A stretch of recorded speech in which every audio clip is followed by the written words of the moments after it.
राधा वल्लभ श्री हरिवंश। राधे राधे महाराज जी।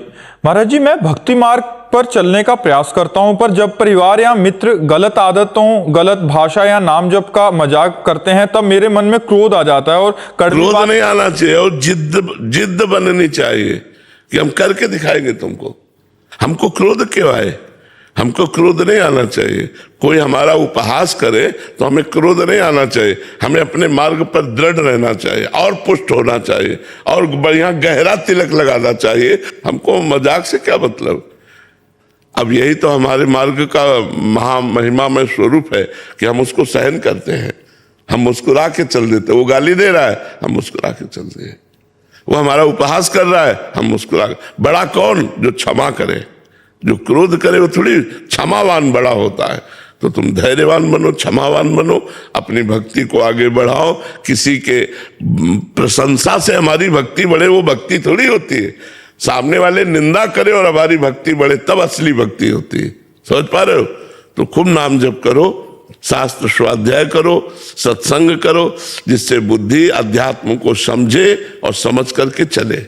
जोधपुर से राधे राधे। राधे राधे महाराज जी। महाराज जी, साधक को विशेष ध्यान किस पर देना चाहिए? असाधन को हटाने पर या नाम जप? साधन को करने पर। असाधन तो साधन की वृद्धि पर अपने आप छूट जाएगा। हमें अगला कदम बढ़ाने को ध्यान देना चाहिए या पिछला उठाने का? किसका प्रश्न है? अगला कदम बढ़ाने का हमें ध्यान देना चाहिए या पिछला उठाने का? अगला कदम हमारा कहाँ पड़ रहा है? तो साधन पर ध्यान देना चाहिए। नाम जप, शास्त्र स्वाध्याय, सत्संग, साधु सेवा, भगवत सेवा, समाज सेवा, साधन पर ध्यान देना चाहिए। असाधन तो अपने आप उसकी बढ़ोतरी पर छूटता चला जाएगा। असाधन में अरुचि होती चली जाएगी और जिसमें अरुचि नहीं है उसे जानबूझ के छोड़ा जाता है, क्योंकि असाधन रहेगा तो साधन का अनुभव नहीं हो पाएगा। साधन होते हुए भी भगवदानंद का अनुभव नहीं हो पाएगा। इसलिए असाधन का, कुमार्गगामी वृत्तियों का हमें विरोध करना होता है।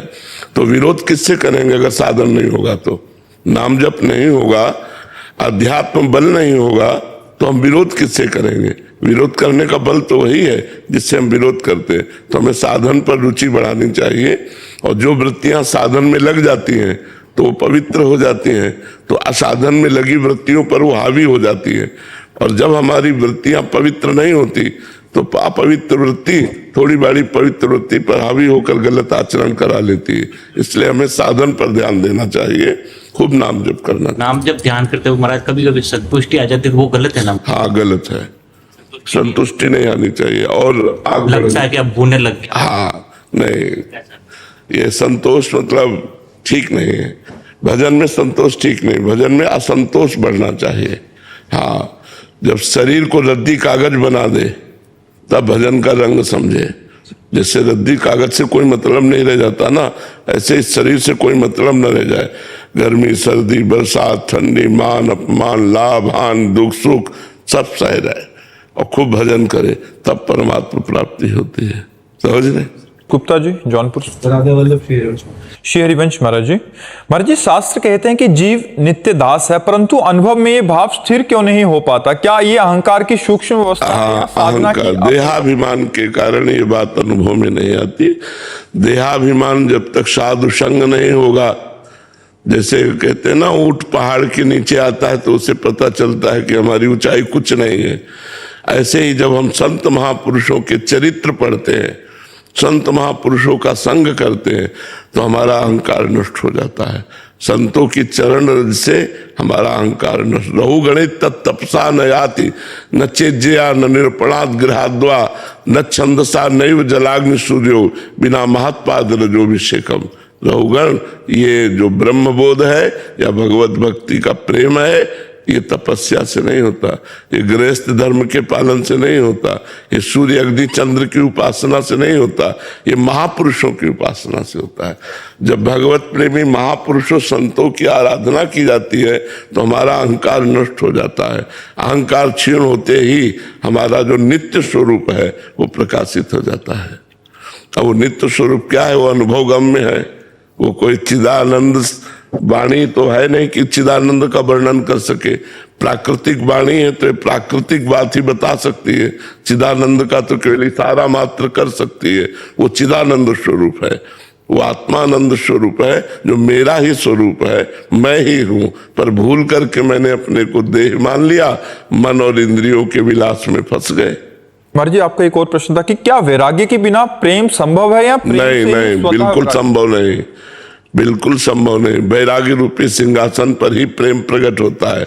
बिना वैराग्य के प्रेम नहीं। नाटक होगा, दम्भ होगा, पाखंड होगा। जितना जोर का वैराग्य होता है उतना ही जोर का प्रेम प्रकट होता है।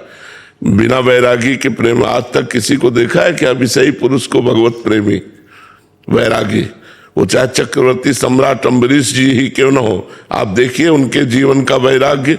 रात दिन ठाकुर जी का पोछा लगाना, सोहनी करना, आठों पैर स्वयं सेवा करना, चक्रवर्ती सम्राट होते हुए, और समस्त भोग विलासों से विरत होकर भगवान के भजन, तभी सुदर्शन चक्र उनकी रक्षा में रहता था। तो भजन जो वैराग्य युक्त होता है वही प्रेम प्रकट कर पाता है, और जो विषय युक्त होता है वो विषयों को ही बढ़ोतरी करता है, भगवदानंद की बढ़ोतरी नहीं कर पाता। वैरागी का मतलब तो हम सीधा समझते हैं कि बाबा जी यहाँ घर त्याग दिया, कपड़े त्याग नहीं, ये तो बाहरी बात है। आंतरिक बात है गलत विषयों का त्याग। जैसे आप गृहस्थ हो, आपको काम वेदना सता रही है तो आपकी पत्नी है, आप दूसरी माई बहन की तरफ गंदी दृष्टि से देखेंगे तो आपका भजन क्षीण हो जाएगा, आपकी भक्ति नहीं बढ़ेगी।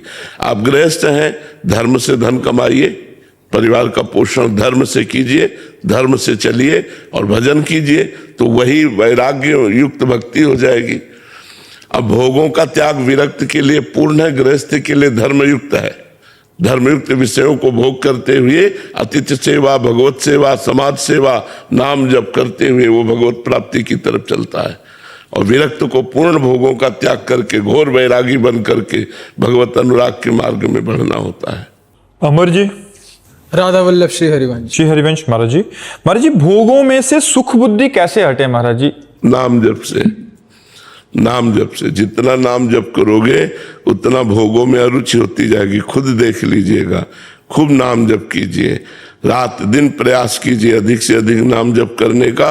और नाम जप तभी होगा जब साधु संग होगा, सत्संग सुनोगे, शास्त्र स्वाध्याय करोगे, तभी नाम जप होगा। भजन न होई संग बिनु, और भजन बिना नहीं प्रेम। छिन्हु भजन न छाड़िए, धरिए याद नेम। भजन बिना, भजनानंदी संतों के संग के बिना नहीं होता। और संतों का संग मिल गया और भजन हो रहा है तो प्रेम प्रकट हो जाएगा। तो अपने आप विषय सुख की जो वृत्ति है वो नष्ट हो जाएगी, क्योंकि ये भ्रमात्मक है, सत्य तो नहीं है ना। जो विषयों में सुख है ये भ्रमात्मक है, ये सत्य नहीं है। सत्य तो भगवान में सुख है, नारायण में, हरि में सुख है। वो तभी मिलेगा जब संतों का संग करेंगे। जितना सत्संग करेंगे उतने भगवान में प्रीति होती जाती है। सत्संग से भजन में प्रीति होती जाती है, सत्संग से अच्छे आचरणों में प्रीति होती है, बुरे आचरणों का त्याग होता है। कुसंग से बुरे आचरणों में प्रीति होती है, अच्छे आचरणों का त्याग हो जाता है। तो हम कुसंग का त्याग करें और सत्संग का सेवन करें और खूब नाम जप करें, तो भोगों में जो रुचि है वो नष्ट हो जाएगी।